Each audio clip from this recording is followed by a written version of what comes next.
Do a quick demo with all of these devices just so you guys know. The device that you get assigned, you're probably going to have more questions. Hang on to them. The first location we go to, I probably will answer them because I do a one-on-one with each one of you, so that way everybody knows what they're doing. So, quick intro, thermal imaging. You guys should be able to see me in this camera. All right, so I'm the red, white, and yellow guy. So that means I'm the warmest thing inside the photo, inside the frame at this point. The blue and black spots, hopefully what we're looking for are for them to either move or take shape. So that's literally what we're looking for. In the event that that actually happens, we have another device we'll have out so that way we can actually either prove it or debunk it pretty quickly. But we're literally looking for cold spots to move or take shape. So if something's questionable, I'll give you the marker when I spot check things, and that way you guys can check it out for yourself. But again, you're going to have this full video. As great as the hardware is, the software sucks. So if we record for too long, then we lose everything we've recorded. So I will give the person who has this kind of starts and stops, so that way they kind of, you know, we're not wasting any film, so to speak. I'm losing names already. Chris, sorry. Chris, this one's going to go to you, my friend. You're going to keep that camera horizontal all night, and with that, there's going to be two different types of cameras out here tonight. People do not like to be filmed, nor do they like their cars to be filmed. Some of these spaces we're going to go to, there's nothing there, so it might be a parking lot. People don't like their cars to be filmed. They get a little weird. They don't know what we're doing. And granted, if I was a car thief, that would be my first tool, because I could see how long a car's been sitting there based on its e-signature. But again, just kind of be cautious. I'll say let's be a little bit more casual with whatever cameras we're using. As far as the blue dot that's bouncing around on that screen, it's giving us the coldest point in the frame at that particular moment. That will be in the recording, so that kind of helps direct our eye on where the coldest spot is in the frame. So again, I'll show you more about that at the first stop. Like super zoomed in. Oh, your finger's over it. Yeah. Do you want me to keep this going? Oh yeah, keep it going. Okay. I usually start that one right away just because of that intro that I do. Kind of helps everybody when they're watching it for the first time. It tells them how to watch it.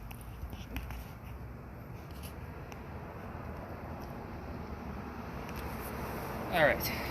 So this particular camera works a lot differently. So you should not be able to see me in this camera. It should be pretty dark in there. I know it's a small little GoPro, but we're going to turn on some lights. So this is light you cannot see with your own eyes. You can only see it through the camera. We're working with full spectrum lighting here, so the hope here is that we're going to be able to capture something that we normally wouldn't be able to see with our own eyes. Like, this is a pretty rad camera. However, we've only had it for a few months. It's been a little touchy lately, so Rowan, when I give you this guy, it may freeze up on you. Your eyes popped up. It's the only reason I'm handing it over. He's like, oh, snap, we actually got something cool. So, again, we're not recording yet. I'm going to let it kind of adjust to the ambient temperature. So I'll show you more about that device. And do not drop it. He'll be fine. Everything's insured. He's good. So let's get into spirit boxes. We're going to use a couple different types of spirit boxes tonight. I've already heard one yes, and I figured that was coming out of you. All right, so spirit boxes, if you're unfamiliar with those, these are ways for us to communicate with the dead. On your TV shows and YouTube videos, this is a way where they basically give you white noise and then tell you what they think they heard in the middle of the screen. Most of it's BS. I'm just going to put it out there. But this one is slowed down on purpose because you guys aren't used to listening to just white noise for 2 hours at a time. Between the history I'm going to give you tonight and the white noise, you're going to fall asleep. So there's another method. We slow it down to allow the radio chatter to come through. What that does is it allows the song lyrics and the DJs and the commercials to come through. And if you can make out what they're saying, it's a 50-50 shot. I can tie it to the location of where we are, a person in a history I'm talking about, or something even going on with one of us. Because sometimes you guys bring people with you and you didn't even know it. So again, just so happens, you're also going to have an earbud. You're going to be the only one to hear it in real time. So the cool thing is that it records the entire session for us, where I can give you the recording back tomorrow morning. No matter how much you play with the volume, it doesn't matter. You can play with it all you want to. Most people leave just one earbud in so they can hear me and the radio stations coming through.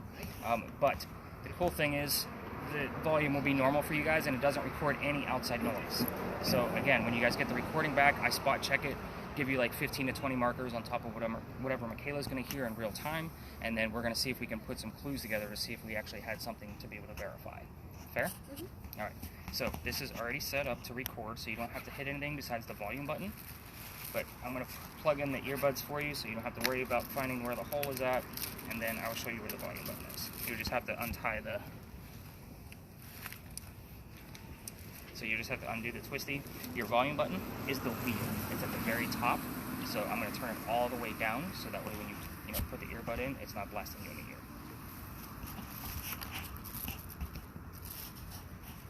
Let's see what else I'm going to use tonight.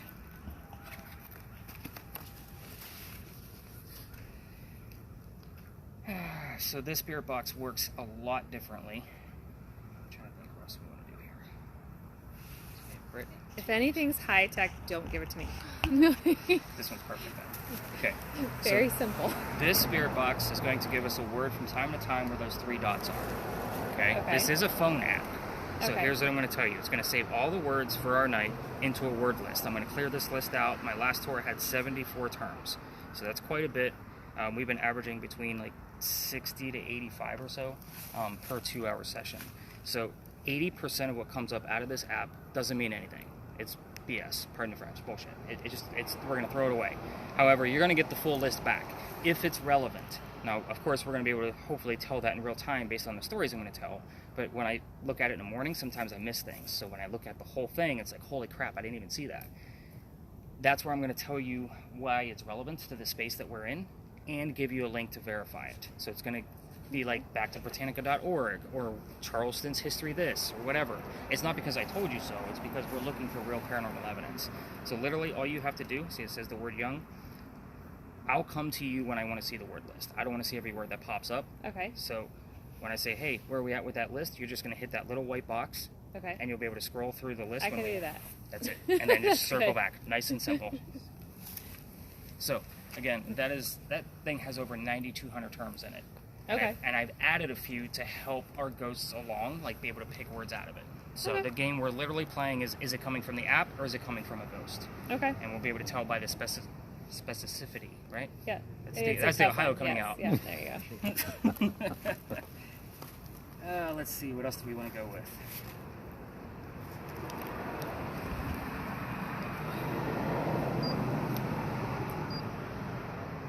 Britt, you're going to be the multitasker. Gotcha. So this guy, you guys have seen like the blinky EMFs on the TV shows, right? Yes. Okay, so this is going to do the same thing, only it's way more specific. Your top number is going to be that measurement. So anything above 2.5, it's the bigger set of numbers. Okay. I want to kind of see what's going on with it. So if it's in a pattern like 2.5 to 3.5, 2.5, that means it's something man-made. So we want to kind of see some fluctuation. We want to see some huge spikes and then it go back down to 0. So we want to kind of see different fluctuations with it. The bottom number is ambient temperature. Chris finds something on his camera. You and I can debunk it pretty quickly. Like I said, based on this ambient probe, we'll just go find where that cold spot is. It's not often we need to do that, but sometimes we do. The last thing that it has is it has a REM pod or motion sensor built into it. So if something gets close to the antenna, it will go off. The closer it gets, the higher the pitch. So again, we don't use that all the time because it's distracting for me when I'm trying to tell you guys history. It's usually during our investigation time only. So I will show you more about that at our first location. For now, focus on the 2 numbers. Thank you. You get to carry the bag. Yay. Because you haven't said a word. No, I'm kidding. Let's see.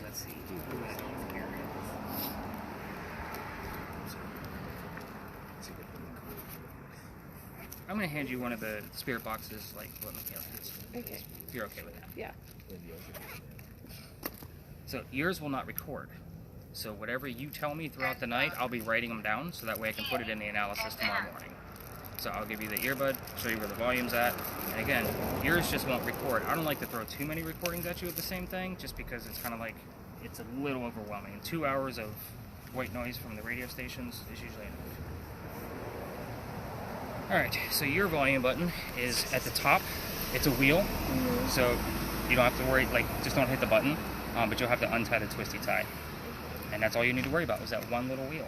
So everybody's loaded, let me know what happens, go have fun.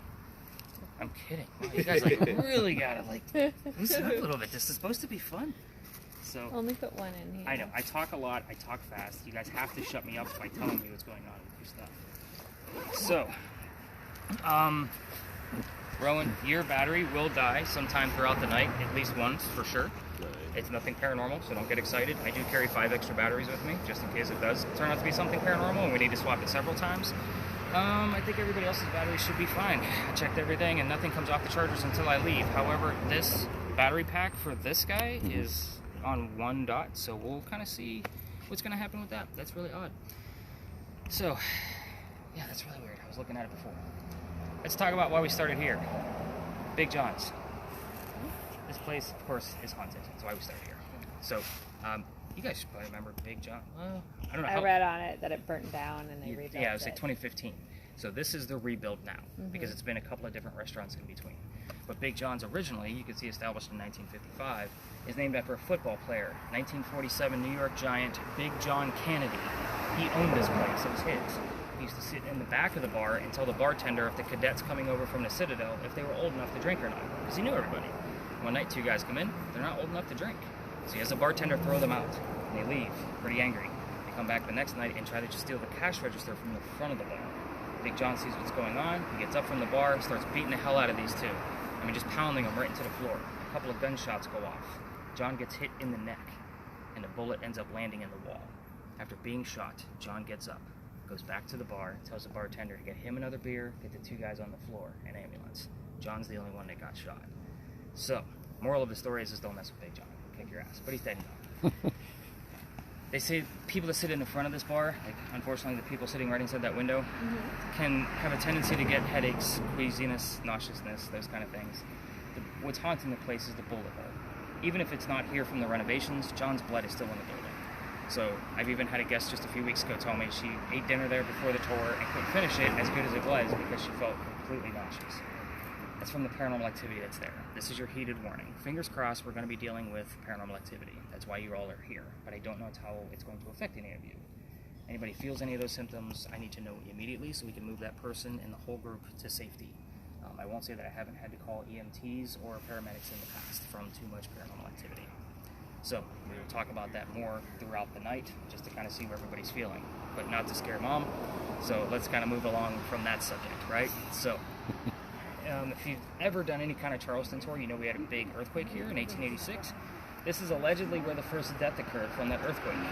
So a piece of mantling from the middle of the building that you see also wraps around the front. A piece of it broke off, hit somebody in the back of the head and killed him.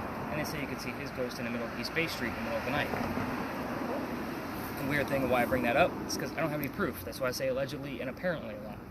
I have no proof of this story whatsoever. It's just a great segue so the moms on my tour don't worry about their kids getting sick on my tour. So, and I'm sorry if I assume that those were your kids. So, I normally ask before I make that assumption. Are you guys ready to go ghost hunting? Yes. Yeah. Yes. Like, you guys gotta get a little bit more ramped up.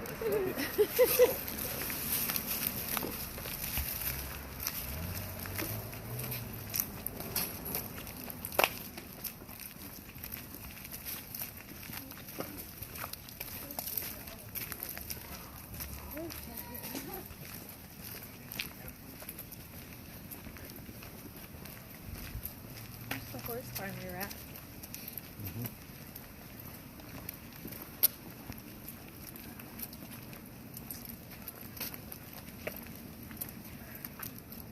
Brett, you got any readings on that thing at all yet? No, not so far. Okay. Alright, so welcome to, this is kind of like a practice area. You have to remember when I have 10 people here, I have to literally go through each person again, one by one, for 10 people. So we're not going to be here for very long, because obviously we're not a full group. A couple of rules here. We are standing next to the big red barn lot. The horses are inside. They can hear us. We're not using any laser lights tonight, and nobody has an open air spirit box, so I'm not too worried, but we want to kind of keep our voices almost just between the people we're conversing with. So if something exciting happens, try to be a giant whisper. So kind of take that for what it is. The big red barn lot only has one line of history that I give you, and it's to train you more about your spirit boxes, because we do have 3 of them in play. The history here is really simple. This is the same red barn where we held horses that delivered milk and eggs to the residents of Charleston. That's it. So, let's talk spirit boxes. This is not television. This is not YouTube. This is not, is somebody here? Because if somebody says no, that means somebody's here. So we're going to stay away from yes and no questions all night long. Right? We want the specifics. That's why you guys are all here. You want some kind of proof of the paranormal. You do not get it out of yes and no questions. I promise you. So, in a space like this, I want you to ask questions you already know the answers to. Literally, if somebody's here, tell me what color the big red barn is. Obviously, we're looking and listening for the color red. I say looking because we have a word list going. So, however, keep in mind, your song lyrics and DJs and commercials might not have the color red that is going to be able to answer that question. However, fire truck, blood, heart, cardinal, those 4 things are specifically red. And talking male cardinals, not females. They're yellow. Don't correct me. So, sorry, bird guy. I know birds. But anyway, those things are specifically red. So I would take that as an acceptable answer. What color is the big red barn? Fire truck. I'll take it. However, most of the night, I'm going to require 2 pieces of something going on. Doesn't always have to be spirit boxes to be able to verify what's happening. For example, you have the word art that shows up on your word list, and you hear the number 40. Art Faircloth was number 40 on Big John's team. You see where I have to put these clues together? A lot of the stories tonight are going to have multiple people with people with the same names. Lots of Johns, Elizas, Charles. Like, these are common names through the 17 and 1800s. You're going to hear that a lot tonight. We need to know who the hell we're talking to, you know, because there's going to be so many different people. We need that other specific type of clue that's going to relate something to that specific person in general. Does that make sense? So that's how we're going to use our spirit boxes in here. Again, we're not going to spend a lot of time in here because the cameras are going to have a very quick, easy, I think you're already kind of getting the gist of it, and I think I explained most of it already over there. So spirit boxes, if you do want to kind of experiment and turn up your spirit boxes and listen in just so you can kind of get used to it, by all means, while I'm working with the cameras, which is only going to take 2 minutes. Let's start with yours. So your camera, you're going to try to do 2 things throughout the night. First thing is you're going to try to keep a person in view. The reason why is because we're going to be the warmest thing out here. We're 97 and 99 degrees. If anybody's warmer than that, they shouldn't be here. So the reason why is because you want that array of color. It's going to be much easier to spot cold areas moving on their own if you have somebody in view. The other thing you're going to try to do is keep the sky out. In some places, that's going to be impossible, only because of obviously how open it'll be. The reason why is because the sky doesn't have a surface. It's looking for a surface to measure. The blue dot that helps us find the cold spots is automatically going to default to the sky. So we want to try to keep it out of view, if you can. And again, it's just people in, sky out. It's the easiest way to remember it. Rowan, as far as your camera goes, we're not using lasers tonight, so we're literally just looking for nice slow movements out of you, and stopping your video every couple of minutes to try to see how much we can actually capture out of it, because it will lock up and freeze up. At least it did the other night. I took yesterday off. I needed it anyway. So it was kind of like almost 7 days not straight, so it's kind of crazy. But with yours, this is the record button right here, and if it does freeze up, just let me know, and I'll repop the battery and get it set up again. But again, kind of watch the timer every 2 to 3 minutes. Stop it, and you'll see it go steady again, and then restart it again. So that way it's flashing, that means it's recording. Again, I'm going to splice all of these little videos together, so that way you only have one thermal imaging video to watch and one IR camera, video to watch. So that way you're not like, oh, where was this, where was that? You'll realize exactly where you are. That one will be in order. This one, no matter what I do, puts it all over the place. So, but again, you'll be able to recognize things through that camera a lot easier. So, questions, comments, or concerns? We're going to use your REM pod at the next spot for sure. Gotcha. So, do you two have your spirit boxes turned up? Have you guys heard anything? Come on. That's what you want to hear. So I want to kind of nip this in the bud now. That's why I wait for you guys to actually hear something. If you can understand a song lyric, a DJ, a commercial, any of those things, I want to know what it is, no matter how silly you think it is. Okay. If somebody says drop it like it's hot, could mean that there was a fire here. Okay. Do you see where I'm going with this? Kind of got the gist of that, and you still haven't heard anything yet? Just like, no, I don't want to hear anything. I'm waiting for my jam to come on so I can stop the sweep. All right, so we're going to walk slowly as we kind of go through here. Keep an eye on your big numbers. We're going to, go much deeper than football players and ponies. You guys are in Charleston. There's a couple hundred years worth of history here, so let's go dive in. Do you want me to start recording this? Not yet. You're going to start recording after the next story. So you can continue to record, Chris.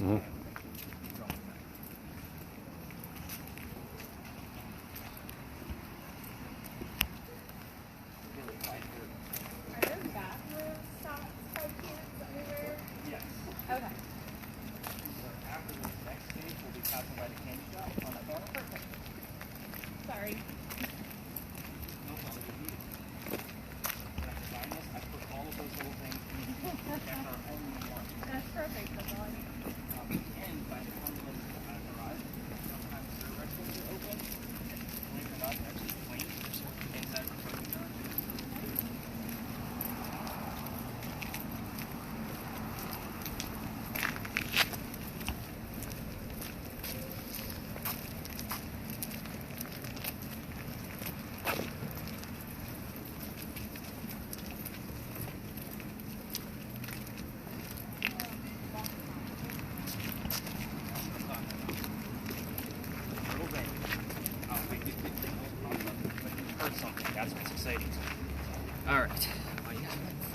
fine. Like the big bad school teacher up here.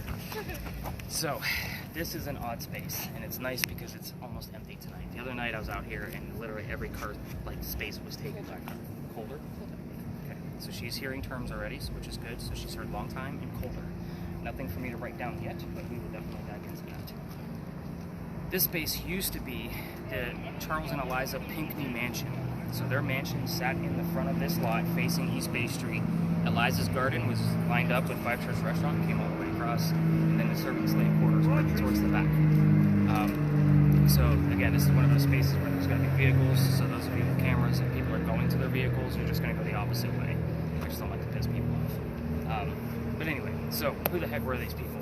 Charles and Eliza had a son named Charles, they had a nephew named Charles. I know, kids, it's a lot of history, but this is good stuff. So, it's 3 different Charleses. So again, we need to know which one we're talking to. But the son and the nephew were signers of the Constitution for South Carolina. Obviously, the son was raised here. It's a pretty big deal for us, but I don't like politics either. So, we're going to move on. Spirit boxes, by the way, I'm not going to be giving you questions here, like what color was George Washington's white horse? Like what we did over there with the red barn, right? You're going to get the answers from your spirit boxes. You just got a sad face like, oh shit, he's not going to give us the answers. No, well, you need paranormal proof, and you don't need my subliminal messaging. So, Eliza married Charles at a young age. I'm not going to tell you how old she was, but I will tell you that Charles was over double her age. So, and when I say young age, it's according to today's standards, not the colonial times that she came from. So don't think 12, 13, 14, because that's not right. So, listen for numbers. Numbers always mean something. But her 100. father... What's that? 100. No, she Okay, wasn't 100 when she got married. So, her father over in England thought he was dying, and he wanted to see all of his kids one last time. Eliza didn't believe he was dying, so instead she got married. This is 1744. There's no such thing as marrying for a green card or marrying for citizenship. She did marry him out of love. So even after his death, she remained a widow, if that proves the point. So just keep in mind, he was double her age, so he died a lot earlier.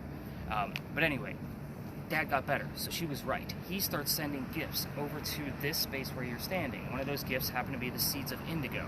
Indigo is a plant that makes blue jeans blue. That's how we use it today. You guys have been in town for at least an hour or so that I know of. You've seen the word indigo somewhere, I promise you. So it started right here, but it's not always warm here to keep it going. So she had to learn from her slaves on how to keep it going and experimenting. Once she figured it out, she moved it to a plantation in Mount Pleasant, actually right by where you guys used to live. And you should know that Charles Pinckney, there's a historical site over there that tells you all about him. But anyway, she moved it up in that Snee Farm area, and she calls her dad and says, hey, rice plantations are going downhill. We can make a killing with this indigo. So now we have an international businesswoman during colonial times. That's something absolutely unheard of. And you're in Women's History Month now. Welcome to March 1st. So let's get into the weird stuff about Eliza, because that's why you guys are here. You needed a little bit of her background. Eliza was the second wife named Eliza from Charles back to back. So either really smart or really stupid. So just depending on how you look at it. Both Elizas, ironically, have a maiden name that starts with the letter L. You want to find out which Eliza we're dealing with? Ask her what her maiden name was, or the name that she had before she was married. Sorry, I have a younger group, and I never know like what their level of education is, so I have to explain things sometimes. We talk about Kodak later, and usually the teenagers look at me like, what the hell's a Kodak? So, like, they don't know. So, but anyway, so you can ask what happened to the mansion, right? So, it's not here anymore. So you can ask what happened to it, and then what year did that happen? It is a very specific year. So hopefully we get those answers. And again, I'm only giving you guys questions that I've gotten answers to in the past. Ask anything you want to about Eliza's death. How old were you when you died? What did you die from? Where are you buried? And what U.S. president was a pallbearer at your funeral? A president, at his own request, wanted to take her to her grave out of respect. So it's a pretty big deal. Let's see, the children. You know there's at least one. His name was Charles, right? So, the signer of the Constitution, there's more. You can ask how many and what their names are, but nothing else. The reason why is because there's a tragedy among those children. I'm going to tell you what that tragedy is before we leave, but don't poke the bear. Piss her off, we won't get anything. If you have any kind of EMF activity happening, Britt, at all, like, it will go down to zero and we won't see anything else.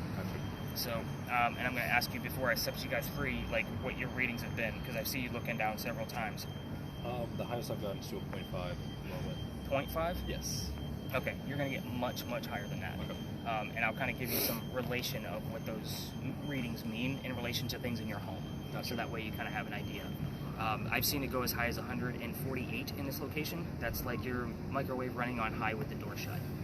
So again, no explanation for it because they've never done an archaeological dig underneath us. This is a weird space. Ask lots of questions. We will spend about 5 to 10 minutes in here based on how much activity we actually capture. I'm going to be bouncing around with all of you, kind of like recording things down, seeing where things are connecting. Remember, all of your devices, like you could ask a question and it could show up on ERIKA's word list. Same thing. We never know who's going to get what answer. Again, there's so many devices out here. Your TV shows usually focus on one device. I'm throwing most of my recordables at you guys tonight, so they have the opportunity to use everything that I have to be able to tell us something. So, have you had any words that popped up? Since we came here, cadence. Cadence. Anything else? What have you got before that? We got spine, up, angry, vowel, Joshua, object. We got parent over there, leave, do not, and young over there. Okay. Yeah, nothing. See how the 80% doesn't mean anything? Nothing specific that pops up in my brain. Okay. Normally names, like you have Joshua, I don't know what that means. That could be That somebody. was over there. Yeah, and we're still close to Big John's. So, I mean, we're only 1 block away. We've only walked 1 block. Yeah. Like, that's the farthest one we've gotten. So sometimes things will creep over a little bit, like Big John's jersey numbers, things like that. So we just never know. And you'll see once we get to our last area, like, I'm literally going to tell you, like, 7 stories over there. They can mesh together. It happens all the time. And it's like, damn it, what does that one belong to? I've heard this one. I got to look this stuff up. And again, if I don't know something, I'm not here to make stuff up for you. I'm not like, oh my God, Joshua was so-and-so. I have no idea who the hell Joshua is. I'm going to look into it, but again, I'm not here to make stuff up. I'm not Zach Bagans from television. I'm not here for, commercial ratings. I'm here for you guys to have fun. So we're going to spread out, turn up those spirit boxes. Man, I'm really worried about that battery on yours. Hopefully, fingers crossed. Because all that battery is doing is keeping the camera itself, the attachment, charged. But it's got a full charge all the time because I never release it from that battery. However, I had to charge the phone because I took off yesterday and I had some errands to run, so I just took my bag with me and I plugged in the phone. I wasn't expecting it to go all the way down to 1 bar. So it only has 4 bars. So we should be okay, but I'm definitely going to be keeping an eye on it. You can start recording for yours for sure. So let's spread out a little bit. I want to show Britt and Rowan something else with their devices that I forgot about over there. So spirit boxes, spread out, get some nice slow footage, Chris, if you don't mind. So for your camera, you have 2 lights working for you. So if somebody gets too close. Yeah. Don't go too fast. I gotta keep somebody in view. Sorry. All right. How did the house get destroyed? What was her name? Elise? Elijah? Elijah. No, it was a woman. How did she I don't know. die?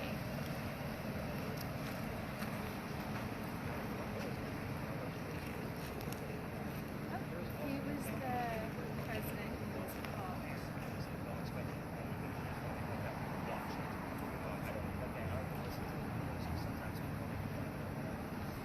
How serious actually.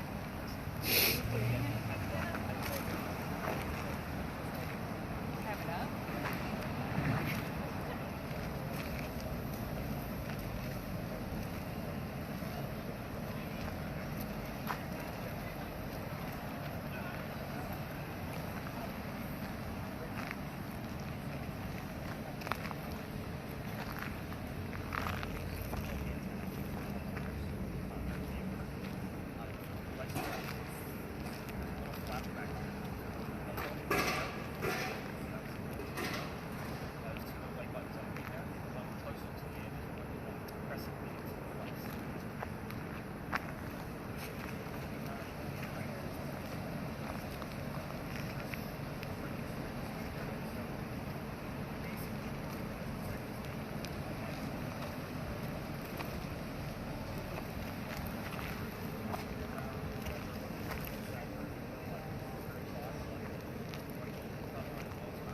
What would be another question?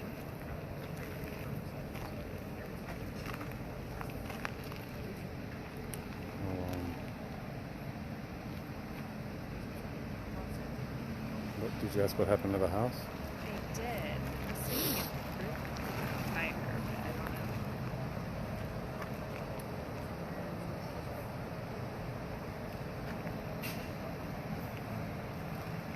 It would have to be something big. 'Cause there's no carriage house, there's no kitchen, no nothing left. What a flag. We had so many of them there. That's true. Ask if it was a fire.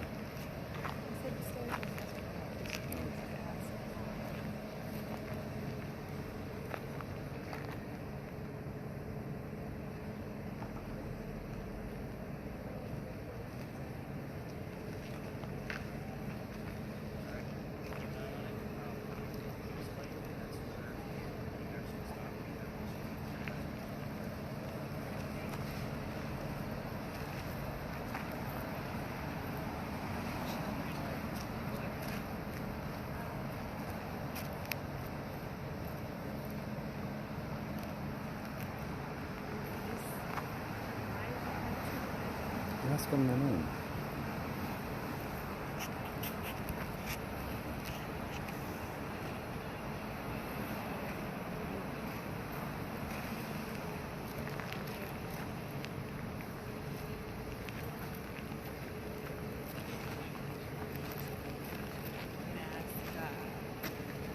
Why did you choose this?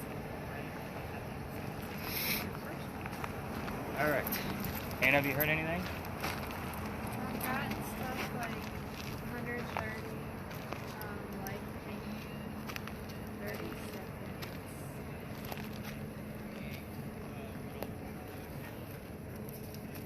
Okay. So nothing that I'm seeing that's relevant yet, but with a phrase like 30 seconds, for example, your spirit box is slowed down. So a lot of times, what color is the big red barn? Rudolph the red-nosed reindeer. We don't need Rudolph the nosed reindeer. We just need red. So the number 30 might mean something. I just don't know. However, I looked into that number dozens of times. You know, it doesn't mean anything. It's nobody's birthday, it's nobody's death stage, anything like that. So the number 30, but that's how I look at that 30 seconds. So that way I can kind of see if there's a clue or just a hidden message in between the lines. But you're on the right track. You're very close. So that's awesome. Anything new come up on yours? Yes. Let's see. Email. Rocks again. Email, way too modern of a term for us to be dealing with somebody from the 1700s. So, yeah, still not like seeing anything coming up out of that. Like even Logan, like no. Unless there's a Joshua Logan that needs to tie into Big John somehow. Okay, because yeah, Logan's not a very Yeah. okay.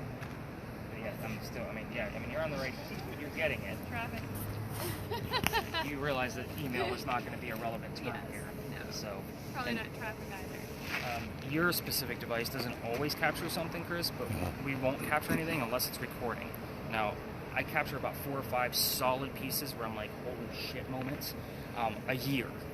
So, again, I'm out here 6 to 7 nights a week. Yeah. So, again, I'm literally capturing about 90 minutes of footage on that thing 6 to 7 nights a week, and I spot check it. And every once in a while, somebody will come back to me and say, hey, what was this blue spot moving around?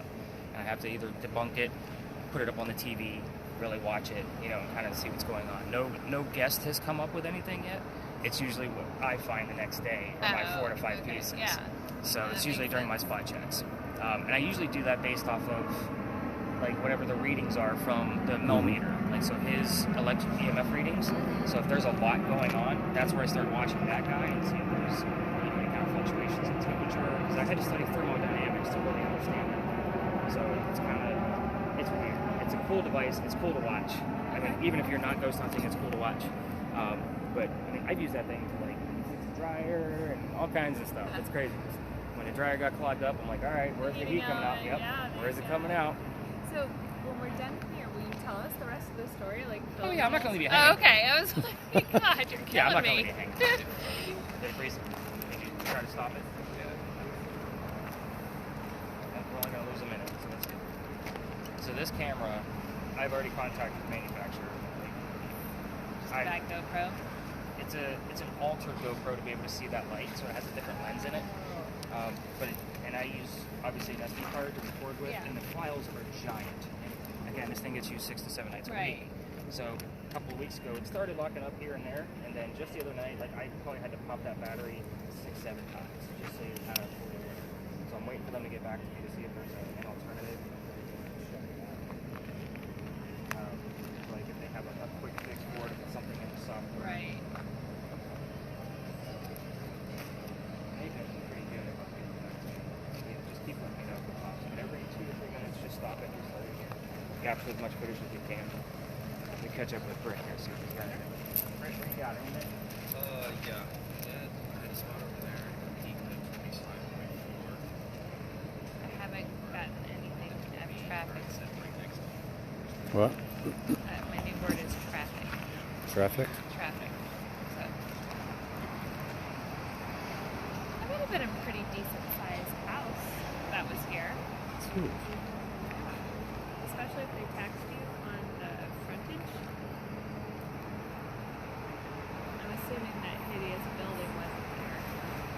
No. It's probably a waterfront property.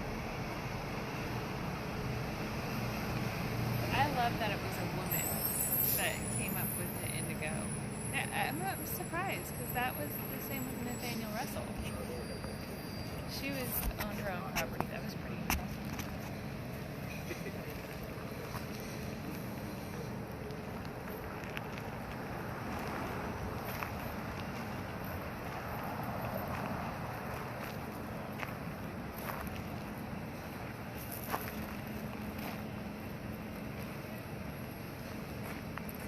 Alright, Hannah. Anything? I'm gonna keep checking in. What have you heard? I wrote it down. That's what they're doing over there too. I've just gotten You got a lot of religious terms. yeah. They were religious people. I would tell What'd you that. get? It said like the Lord returns and something else. That was pretty Really? religious. Wow. So is there anything specific that you're asking, or are you just kind of waiting for things to happen? Okay. Just waiting. I know, it's embarrassing to talk to midair. And a lot of people don't like the teacher hanging around. That's why I like, spread out, let's have some fun, I'm going to go over there. You know, so that's kind of like, you don't have to ask questions out loud. Think about something, see what happens. Maybe ask what happened to the mansion. And we'll see if the answer will pop up. Yeah. I was just coming to find you. Anything new? I have That's what happened. traffic. Say what happened to the mansion. So the reason why I love this app so much is Are you following me? So I have to keep someone in the camera. going through your guys' data because it tells me exactly where I need to watch the video, where do I need to listen to the recordings. Kind of gives you clues. It kind of gives me the heads up of like where I need to spot check from. Oh, So that's cool. So when the house was here, though, was this all just the water?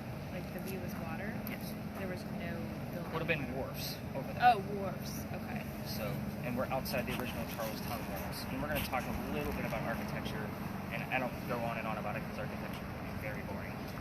Just enough so you guys have the gist of like how some of the houses were made. How did they look like?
He was saying that I was like, why out here crossing the wharfs? And he said, well, because they wanted the biggest house because everything was. Let's get you guys. What's up, again? You know, they would tax on how much frontage you have, so that the houses that would go deep. Well, they wanted to bolster their All right, standing. let's get everybody and back that's to the why. back. I'm going to get you guys some answers. Chris, just go ahead and stop your video, hit the red square, let it turn to a circle. So this is a quiet space, so we'll be brief here just because we're next to the hotel. So the reason I asked for names is because this is, well, let me explain where we're at first. When we crossed the last crosswalk, are we jaywalking again? That's where the original Charlestown wall used to be. So Charleston used to be called Charlestown, the walled city. This is one of the first streets we ever had. We're inside the original fortification walls. So lived here were considered lower class. It makes sense because the other part of the wall was across the street of East Bay Street of where we were walking, and the smell of low tide would be coming through here. So if you've never smelled low tide before, it's a treat. The rich people of Charleston would not be putting up with that. So we were discussing architecture earlier. So if you've been down to Battery, the houses are skinny in the front and they go long back. There's a reason for that. Two reasons actually. First off, it kept the smell of low tide coming through their front door because they have a front door on their piazza, their front porch. So they opened up the second-story window, allowed the cool air from the water to come in, and it cooled down the whole house. So it was like old-school air conditioning. It's also that way because you were taxed based on how much street side you took. So if you were skinny in the front, you had less taxes than those that had their houses broad, like the Pinckneys. The Pinckneys, outside the city walls, did that on purpose because they had money. This is a very political family. It was bragging rights for them to be able to have their house broad. So they didn't care about the taxes. They're going to pay them. So I point out all of that because the smell of low tide coming through here, these were little tiny shotgun houses. These two buildings weren't here. When I say shotgun houses, that's a 1 and 2 room house, not a 1 and 2 bedroom house. There's only like a kitchen and a living room, somewhere to sleep. That's it. But there's only like 4 to 5 people that lived here at any given time. I normally hear the names Benjamin and John. So Benjamin and John are 2 people that lived here in 1801. That's 2 out of 5 people that I get every 6 to 7 weeks. So this is a residual. It's like we're watching a 6 to 7 week long movie. Let me kind of explain this a little bit further. The bricks you're standing on, these are called Belgian bricks. These are original, made in 1735. They're made strictly of granite. You guys have been watching TV shows where they talk about limestone and connections to the paranormal. Anything that comes straight from the earth, like granite or limestone, is said to hold on to the consciousness and memories and stir up activity. With this, it's almost like they're just replaying everything over and over and over again. We're on week 3 of that loop for me. I wasn't expecting the names Benjamin and John, but I never know. Because again, it kind of can change. But Benjamin and John, I can't make this stuff up. It's the same names every single time we're here. Notice I didn't tell you the names Benjamin or John at all tonight, except for Big John at the very beginning. So again, I do that, so you guys actually can find them for me. Every once in a while, a third name will pop up. That name is Jane. So Jane is another person in 1801. Do I have any significant thing that happened here in 1801? I don't, other than the fact that the stone tape theory from these Belgian blocks is at play every 6 to 7 weeks. Before people lived here, the Freemasons had a Masonic lodge here. That's why it's called Lodge Alley. Another reason why I like to come down here is because we do get terms wrapped around the Freemasons. So Freemason, Mason, Brick, Illuminati has come through quite a few times in the past year. So I have to chuckle every time I hear it because really we're going to go with conspiracy theories and ghosts together? Like, let's do this. But when I hear it, who the hell's talking about the Illuminati on the radio? Like, why would I hear that? So again, I think it was 4 or 5 times that I heard it in 2021 alone. So very interesting space that this is. We're going to go to another alley. The interesting thing about that one is that I cannot take you all the way through it like what we're doing here. I've been kicked out. Now you guys are the annoying groups of the night. So you have the gizmos and the gadgets and the lights and the blinkies, and we didn't always use earbuds and that kind of thing. We were the noisy group. It is considered residential at the end. I got caught one night. However, I still tell the story because it is an amazing story. And it's a beautiful alley. You've probably been there millions of times since you lived here, Philadelphia Alley. No? You might recognize it when you see it because it's one of those spaces. But anyway, this story is very cool if you're into dueling. It's a dueling story. So we do get a lot of evidence just from telling the story outside of the space. We still get a lot. So as we exit, gentlemen, we're going to stop the video because we're going to be cutting through a neighborhood. We don't record in neighborhoods. And then you can start recording discreetly once we get to our space to look down the alley. You guys will basically just keep a steady shot as I'm telling you the story. I'll stand in front of you so that way the alley will be behind me. Makes it a nice, easy shot. After that, we're going to do a few myths and legends based on the terms and things that are coming up on the spirit boxes because there's a lot that goes into that one corner around St. Philip Cemetery. We're going to get close to it. And then after that, we're going to deep dive into a female pirate, like what we did at the Pinckney Mansion site. So the pirate story is crazy. If you're into pirates, I wasn't. I'm a vampire guy, but after I got booted out of Philadelphia Alley, I had to reroute things and figure it out. But I'll kind of tell you how I got into the whole pirate thing. And I probably read more books on pirates than I ever thought I ever wanted to, including the original General History of Pirates. Like I just finished that a few weeks ago. That's some old English. So that's some good stuff. But that's what I went to school for. So it was easy reading. Like I breezed right through it, no problem. Not to brag, but I read really well. That's what I went to school for. So I better read really well, right? All right. again, this is a weird space. It just kind of lays out the land, especially for the pirate story at the end, based on where the walls were. So we're going to talk more about that. That's why I bring it up here. All right.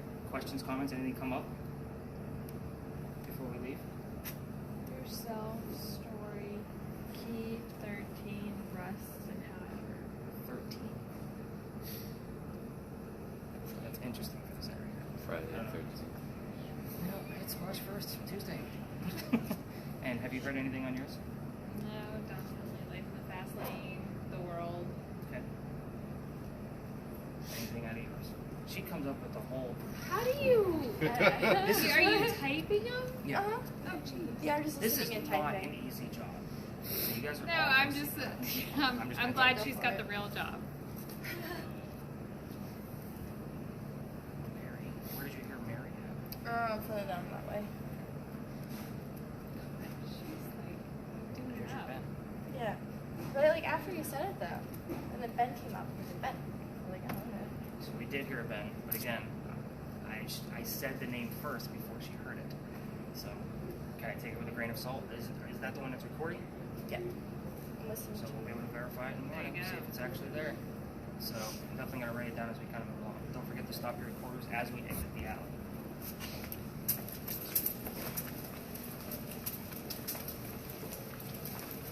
A lot different than the other ghost stories we've taken here. Yeah.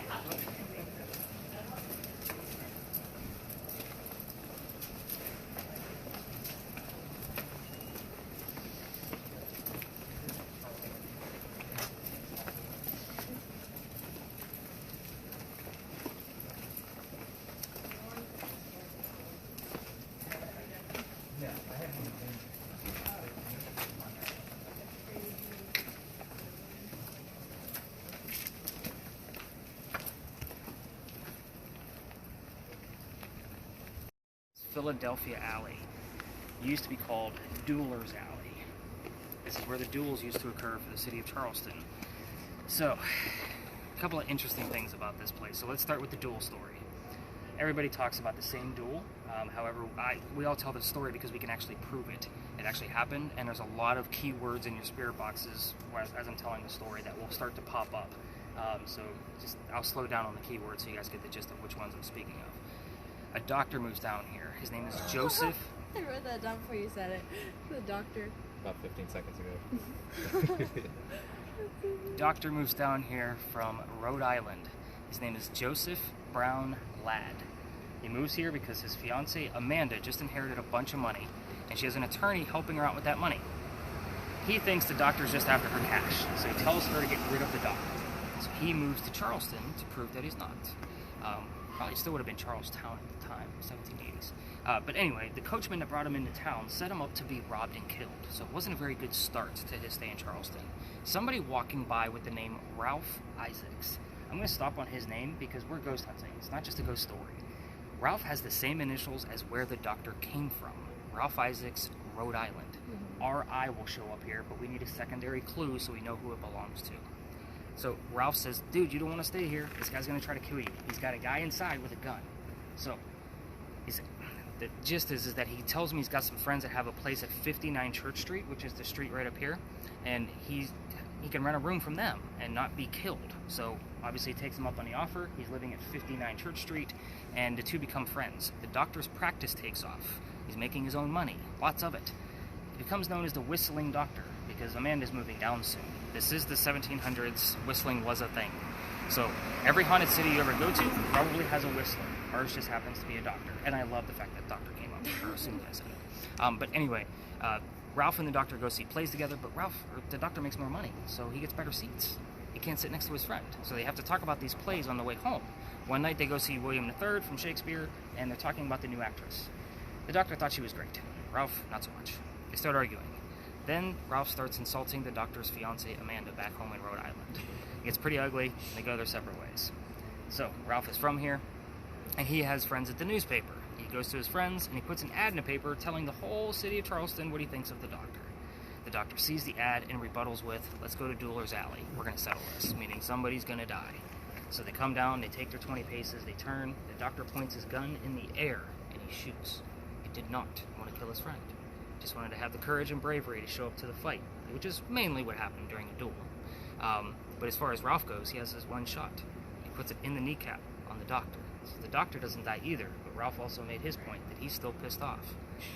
His friends pick him up and they carry him home to 59 Church Street, where the doctor dies 10 days later after refusing medical treatment.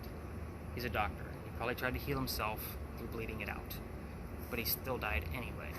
So, they say as you walk through the alley, you can actually hear the whistles from the doctor. Now, keep in mind, every local knows this story. Anybody walking down Cumberland or Queen Street on the other side, we all throw a whistle down the alley. I do it every single night when I'm done with you guys, because my garage is right there. I throw a whistle down the alley. If my daughter's here, we race to see who can do it first. So, it's kind of a thing. So when you walk down there, and it is the most beautiful spot we have. Just my opinion, it is the most picturesque. You can see right now that the lighting is perfect for pictures. It's gorgeous. And it's always quiet down there. There is a mansion at the end. Somebody does live there, but you guys are permitted to walk all the way through it. How I got caught was at the end of this alley. This alley didn't always come all the way through, and we're going to talk about that again when we go up to the next block. But because it didn't come all the way through, the bricks at the end are older. Those bricks are sun-dried from slave children. We do have a full handprint and fingerprints in those bricks at the end, right outside a gentleman's dining room window. He's not real happy about everybody trying to put an EMF meter or a spirit box or something near it. I treat that brick the same way we treat the grave. You're not going to get much activity out of it. The kid's not staring at that brick in the afterlife. So, I got caught one night. The date's irrelevant to the very last story, but we'll talk more about that later. But again, if you take a walk down there, it's about 14 to 16 bricks in from the Queen Street side, just right of center. If you want to see the handprint for yourself, you can see that it's so small that it does belong to a child. Those bricks are in 3 different spaces in Charleston, so if you actually look up handprint Charleston, just Google it. There was an article from our newspaper that'll tell you exactly which locations. The other one of them is in Boone Hall, and I can never remember what the third space is. But the fingerprints are all over the place. They're finger swipes, you can see them. So it's very interesting to walk down there, but just keep in mind if you use a voice recorder down there, you're going to get some fake whistles. And just listen to it closely. As you walk through it, you'll hear the very faint in the background. Those are the whistles that they're talking about. Not a, it's not going to be very loud. So, any other words pop up for you? I might have to give you a job after this. Doctor, new, not like, tussle, and I took it. Ralph 25, infection, laughter. It went through, got over the place, fingers. We have fingers here a lot. It's weird. It is so weird. I can't find any relation to that. You have a lot of relative terms in there. So 25, not. You would think so. I want to say that the doctor was 29. No, he was 22 as well. So 25 is not. It might be a birthday somewhere, but you also have, it went through. You have Ralph, so that's an interesting piece. I want to verify that because it's also not a very common name. But yeah, you're going to have to email me that list or text it to me. There's a lot going on in there. I'm not paying attention. I was listening to your story. That's okay. She's and that's doing how a really most people good do. job. I'm just defaulting to you. Well, a lot of times what people will do is, as I'm talking, they'll turn it all the way down. And then when we start moving again, or investigating space, is when they turn it back up. She's doing both. I don't know where she got her ears from, but She's awesome. she's on it. So yeah, let's kill our videos for now. I definitely want to see how, like, what's your timer say? We have another earthquake like what we did in 1886, which we haven't had a little one a few months ago. I felt it some ago. But the gist is, if it rattles the building, you can tighten up the turnbuckles on those earthquake bolts, and it'll straighten the building back up. It's a great idea. It just doesn't work. The reason I point these ones out, these are the very first earthquake bolts that Charleston put in, because this is the oldest government building in South Carolina. It was finished in 1713. It held gunpowder for 7 different wars, but was never attacked. So, I told you about the Charlestown Wall, and we crossed where the street was. That's the street. So the wall literally went up past the powder magazine, about a block, and started going south behind me towards the battery. It was locked into the corners on purpose. If it got attacked by ships, whether it be Revolutionary War or pirate ships from the water 3 blocks away, it's going to have a hard time going through the 32-inch thick walls. It's going to have a really hard time. We're going to pretend that it did. It goes all the way through, and the gunpowder blows up. There's sand in the roof from like 1710 to 1712 that's supposed to go up in the air and fall to put out the fire of the gunpowder. Great idea that doesn't work either. We had another powder magazine closer to the battery. It did get hit, and obviously the sand went up, the building burned to the ground, so we know that that theory doesn't work. That sand is still there underneath those shingles on the roof, because sand does not disintegrate. So that sand is over 300 years old, and we know that for certain because it's sand. We put it there. I tell you all the history of the building because this particular building took 10 years to build, and our story begins right in the middle of it. 10 years is 1703 to 1713. That doesn't sound like our government, right? 10 years, small building. 1708. I know, this one's a doozy. You gotta bear with me. I see the yawns, it's getting late. Young lady moves here from Ireland. Her name is Anne Cormack. Gotta follow me, there's a lot of twists. She moves here with her dad and his mistress. The mistress is her mother. You guys with me so far? And you got it? Okay. The three of them are running away from his wife. How pissed was she? Just saying. So, they land in Georgetown, just north of here. Dad buys a plantation, mom dies pretty quickly. That means he has to send young Anne down here to Charlestown to sell anything from the plantation. We are here because this building is familiar, because we don't have many buildings as old as when Anne was here. So it's kind of like using a toy to attract a child ghost. Same principle. So, Anne back home in Ireland was kind of a badass. They say she killed one of her servants with a knife to the belly when she was like 7 or 9 years old, like in between there. Like, that's kind of hardcore. I bring that up because you need to keep that mentality of her the rest of the story. We're going to fast forward. Building's done in 1713. In 1715, pirates coming through town. Anne is stoked. She falls in love pretty quickly. The guy's name is James Bonny. Dad doesn't approve because he's a filthy pirate. I wouldn't approve either, would you, Chris? I know. No pirates are marrying my kids. So, she gets pissed. They run away to Jamaica. They get married. Anne Cormack becomes Anne Bonny, the most famous female pirate of the Golden Age, and her career started right here. So, when they get down there, this is not Captain Jack Sparrow that she was hoping for, the swashbuckling, rum-drinking guy. This guy's a privateer. He works for the British. He's basically spying on the pirates to report back to the British. This guy's a coward in her eyes. This is not who she wanted. She falls in love again a few years later. Guy number 2, I'll keep track. Guy number 2's name is John Rackham, a.k.a. Calico Jack. We're going to call him Jack through the rest of the story just to not confuse him. Calico Jack is called that because he wears the jackets of the men he kills. So he's a pretty dapper, young, filthy guy. He has his own ship. Anne wants to be part of it. Cannot put a female on a pirate ship. They will curse the ship. He makes a deal with her. If you dress like my crew and hide your gender, you can be a female in my quarters. She's okay with this because Dad used to cross-dress her back home in Ireland to keep her away from his wife. So she's like, whatever, I'm a pirate, let's go. Let's put 2 and 2 together. Being a female in his quarters, she's eventually going to get pregnant, right? You cannot have a pregnant pirate dude on the crew. Somebody's going to figure out that she's a girl. He drops her off in Cuba. Go have the baby over here, come back, we'll figure it out later. She has the baby, comes back, no baby. We have no idea what happened. She's also dressed like a girl. This makes Jack pretty mad. Jack just captured another pirate crew. They're down below deck, and Anne's going to go flirting, because that's what Anne does. Guy number 3. Guy number 3 turns out to be a female dressed like a guy to be part of the pirate crew that Calico Jack just captured. So now we have 2 females dressed like guys on the same ship. This young lady's name is Mary Reed. So she convinces Mary to be part of the crew, to become friends, possibly lovers, nobody knows for sure, and the British find out where they are. Anne and Mary are the only 2 that are not drunk enough to come up with their 1-bullet muskets to come up and defend the ship against the entire British fleet. Obviously, they're going to get taken. 1 bullet at a time is not going to do it. So, as they're being arrested, she looks at Jack and she says, you should have fought like a man instead of going down like a dog. So, the word dog shows up here from time to time.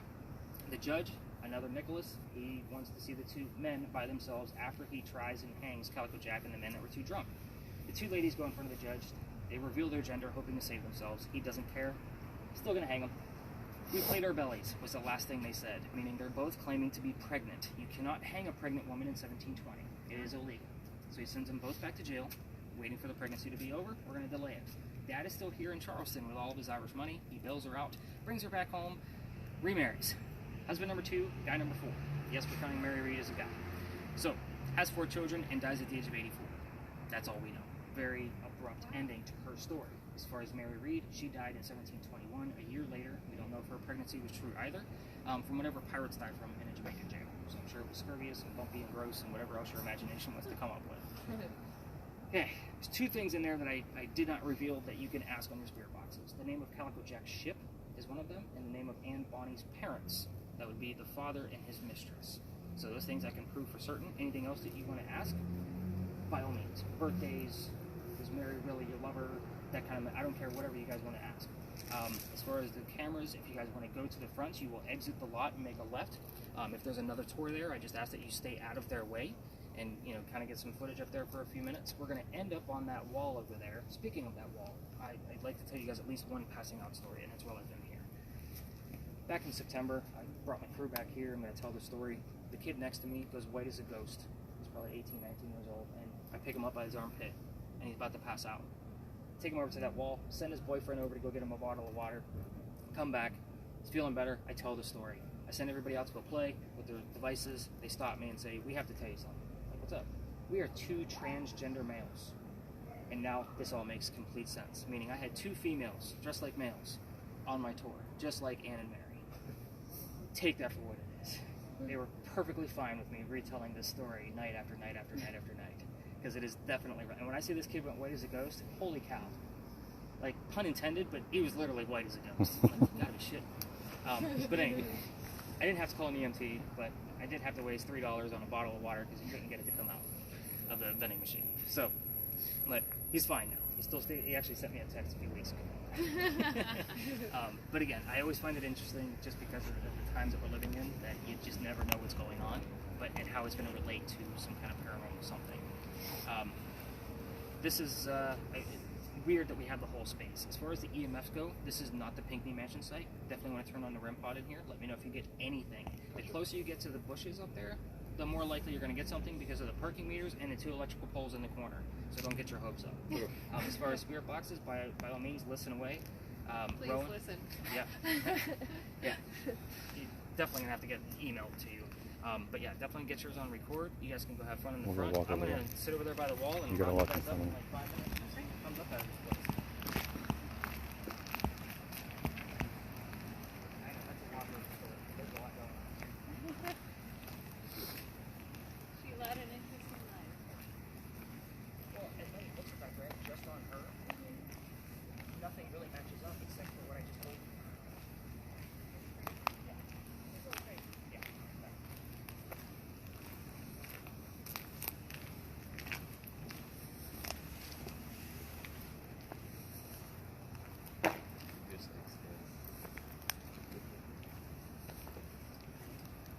We can walk up here. No, hands over there. You can walk up to the front.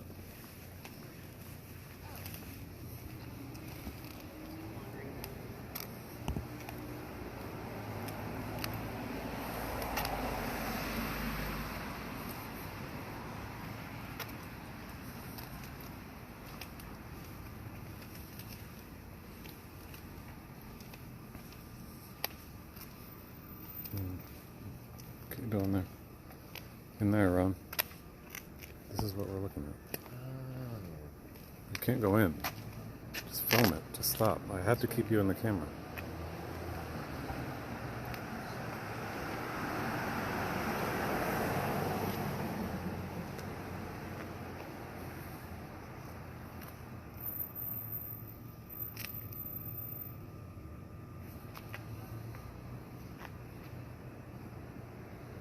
Alright. Come back this way.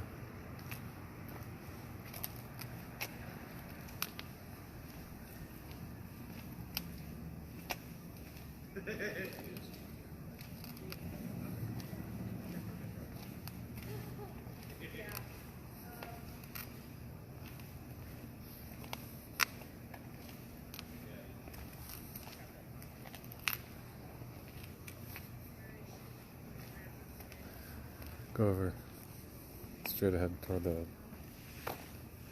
bulb things. Hmm?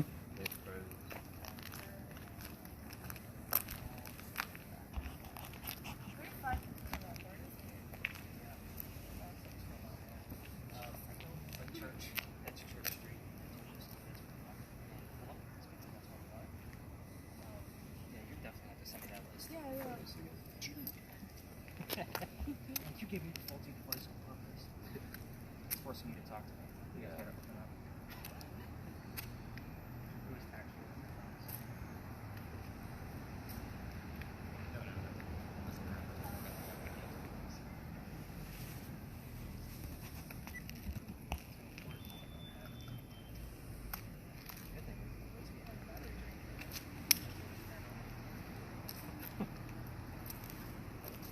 Download the app. That doesn't work. So she's got things like church, so that's Church Street. She has Philip. That's St. Philip's Steeple. That's where we just were. I can't hear it. I don't know how she can hear things like so clearly. Some people have it, some Yeah, people don't. that's And funny. again, it's not an easy job. I'm glad you have her. That Well, makes it that's more why I fun. record it too. Because Yeah. sometimes I have two people that can't hear. Yeah. So I then I'm can't like, hear it. then in real time it looks like we don't know what the hell we're doing Mhm. until I go through it the next day, and I'm like, okay, maybe there really wasn't anything in there, because I might find just a few scattered things. Right. And even if it's not relevant, I still put it in there just so you guys get used to what I'm listening Yeah. for and give you the audio marker for it. Well, she's clearly got a good ear. Yeah, she's got a great ear for I it. think. And she didn't put, Horseback rider. she hasn't put all these clues together that I'm like, oh, well, Phillips, because we're right here. Churches, that's Church Street. Yeah. You know, she's Yeah. like, oh yeah, I didn't know that that was St. Philip's. Cool. You know what I Yeah. mean? Like, she's not getting those messages. Yeah. But the Ben thing, I'm gonna definitely look into it because she said she heard it as soon as I said it.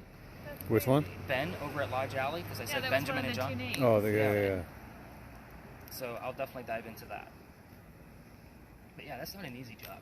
No, I Hold my- can't hear it. Yeah, holding the phones, that's an easy job. Yeah. They're just fun to do. Yeah, I'm glad she's. That's brilliant for her to write it down too. A lot of my guests would do that. Do they? No. That's a lot of work. She's typing it. I mean, she seems pretty savvy to her Yes, phone. she is. Ron, what are you doing? It's not his fault. I keep giving him a hard time, but it's not his fault. It does feel a little warm, but I was hoping to capture some things in here. The cameras in here like to just act funny. Like, just a couple nights ago, one night last week, I can't remember which night, but I turned it on because it hiccuped like this, and I had this full grid, like, right in front of the camera, and it wasn't from the lasers that we were using. I was like, where the hell is that coming from? Hmm. And it kept coming back. It was crazy. Huh. Like, these cameras do weird things in here. This space is just odd. I can't hear it. I can pick up little bits of song. Make sure. Let's kind of stop at 2 or 3 minutes. Just gotta get some extra footage. Yeah, happened to get. I think that's the time we need to call it, don't you? I think so. Let's call it Brittany guy again. 4 seconds. How high you get? More than 0.8? Yeah. Oh, actually, yeah. I have one. I'm sure you have a million things to tell me at this point. So, do me a favor and email it now so you don't lose it, because you have a lot of really good stuff in there. It's just stories at the cemetery at gmail.com. Okay. Stories in the cemetery, sorry, I said that.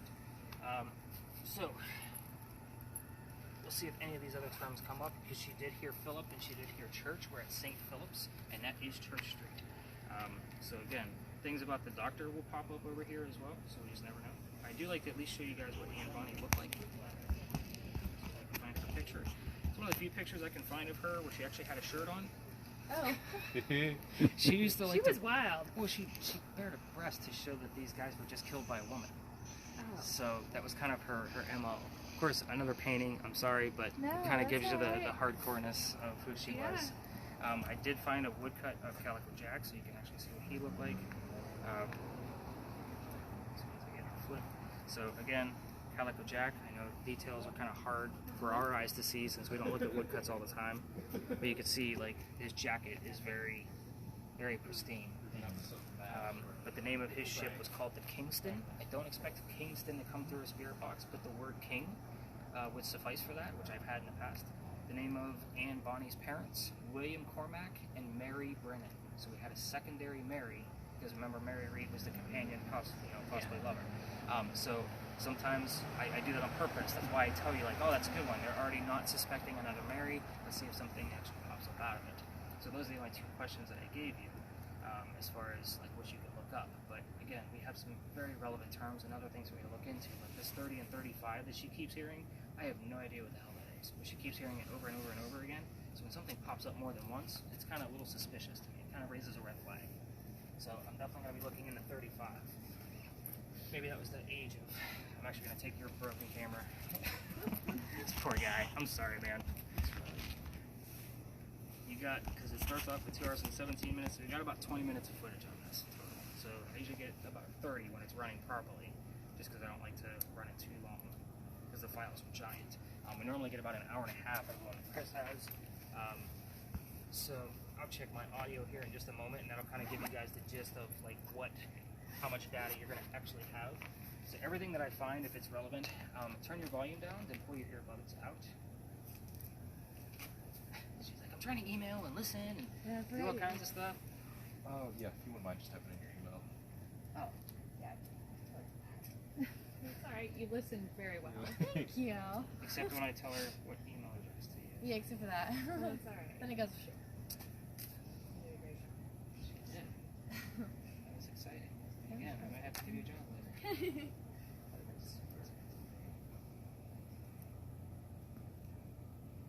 And I will give you guys this full list.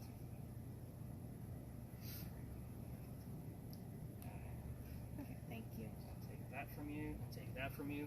Thank you. So, guys, I normally get this stuff done for you by noon. I know some of you are traveling back or whatever, but I like to get it back to you as quick as possible so that way it's fresh in my brain of things that occurred. And my apologies.